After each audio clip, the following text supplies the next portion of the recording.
ladies and gentlemen, from the Office of the President of the Republic of the Philippines, Executive Secretary Salvador Medialdea.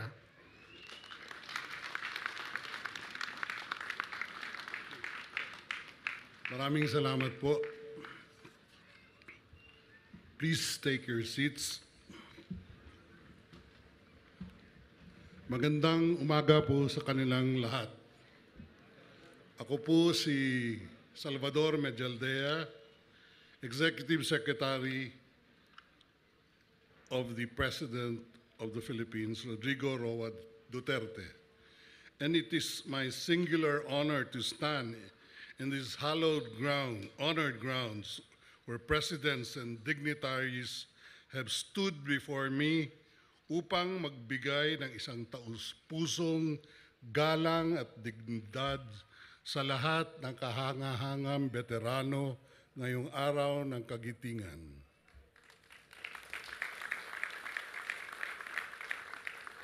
Ang ating minamahal na presidente ay hindi po makakarating ngayon at ako po ang kanyang naatasan upang ibahagi ang kanyang mensahe sa espesyal na okasyon ngayong araw.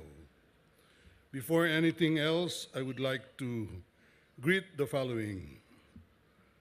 Our respected Bataan Death March veterans, His Excellency the Papal Nuncio, His Excellency Ambassador Koji Haneda, Chargé d'Affaires Mike Kliszewski, Embassy of the United States of America, members of the Diplomatic Corps, Governor Albert Garcia, Governor Amy Marcos, Mayor Alice Pizarro, Commissioner Rene Escalante, Administrator Ernesto Carolina, General Mison, and other service commanders, esteemed officers and members of the Veterans Organization, fellow workers in government, mga mahal kong kababayan. Once again, we remember on this hallowed ground the 4-month siege of Bataan in 1945. The 76,000 soldiers of the Bataan Death March, approximately 66,000 Filipinos, and 10,000 Americans who made the ultimate sacrifice in defense of our freedom and the democratic values which we today all enjoy and cherish. We may say they gave up their lives so we may live. We remember that day not because the forces capitulated, but because it was the day the indomitable spirit of the Filipinos stood firm and strong even when facing death itself. The Great War tested the character of this nation, and this honored ground we stand in is witness to the steadfastness and strong moral fiber of those who stood firm in their belief even in the face of overwhelming odds of death and defeat. Our heroes endured one of the worst chapters in history so that this generation may reap the fruits of freedom and democracy. We today remember the events of the war not so we can cry about it, but we remember the event with respect, and out of this come out with a resolve not to allow the sacrifice of thousands of young lives go to waste because we do not value freedom. We do not value the freedom and independence they gave up their lives for. That war may have been one of the darkest moments in our nation's history, but it cannot be said that we have not gained nor learned from it. That war proved the strength of the Filipino character amidst the great adversity and forged bonds which up to this day remain strong, resilient, and uncompromising. The brotherhood between the Philippines and the United States that has been forged by the Second World War when the Filipino and American soldiers fought side by side under the flag of freedom and democracy still remains strong. To this day, America has remained our strong military and economic ally. The Japanese, against whom our soldiers defended Bataan for many years, now remains as one of our closest regional allies, a major trading partner, and the largest provider of official development assistance that aids us in our fight against poverty and our quest for economic progress. Time has indeed healed old wounds and changed a lot of things. Ang kaaway natin noon ang pinakamahalagang kaibigan natin ngayon. The forces that face each other in Bataan have since become close allies to and are the vanguards of democracy in the Asia-Pacific region and beyond. However, we must still remain vigilant against the new enemies that threaten our way of life. Our enemies today are poverty, corruption, terrorism, illegal drugs, criminality, and threats against our environment. And unlike then, these enemies are capable of creeping into the very fabric of our society.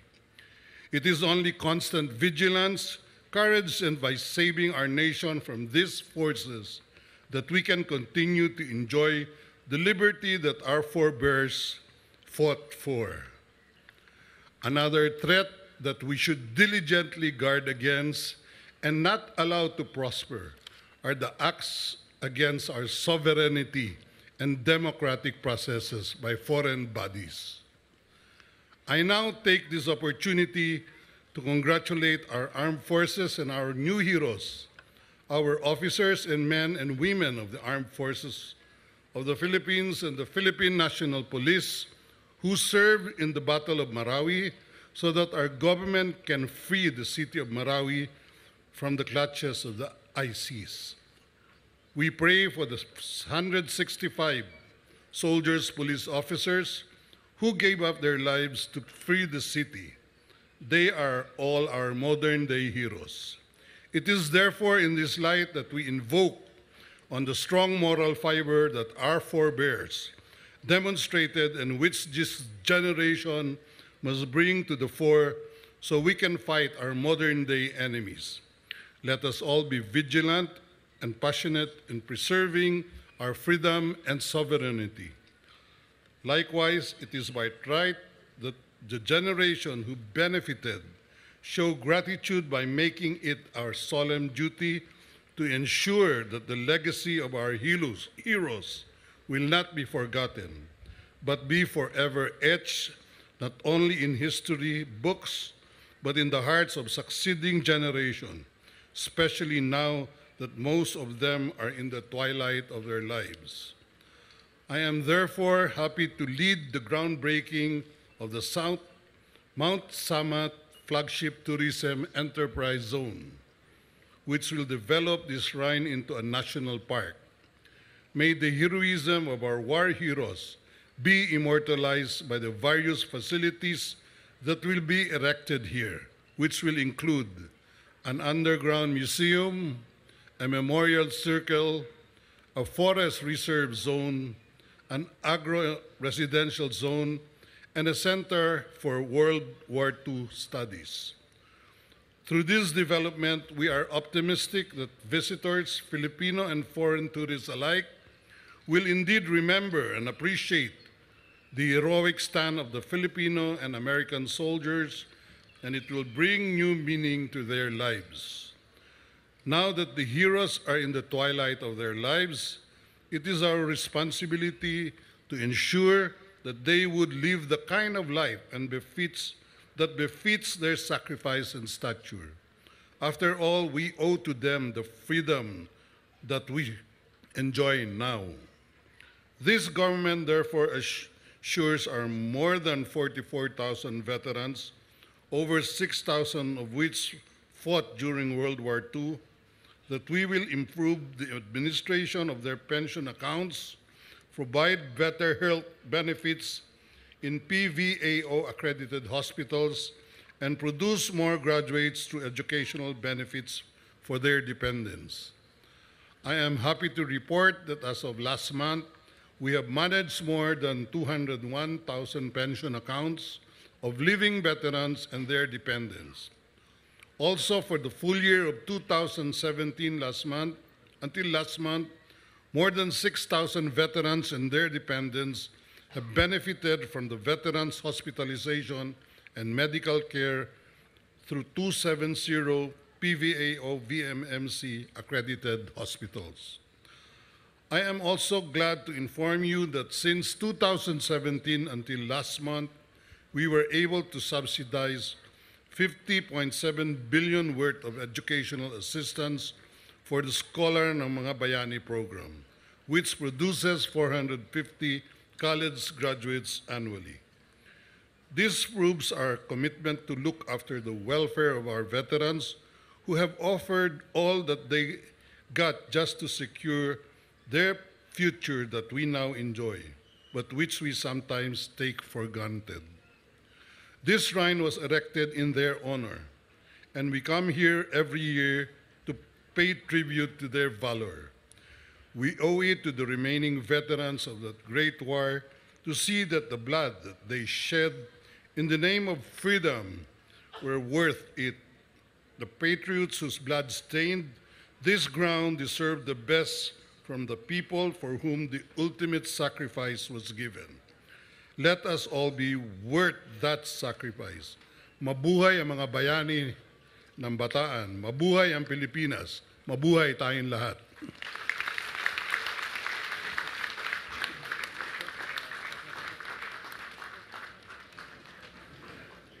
Thank you very much to the Executive Secretary, Salvador C. Medialdea, for your message. Please be seated.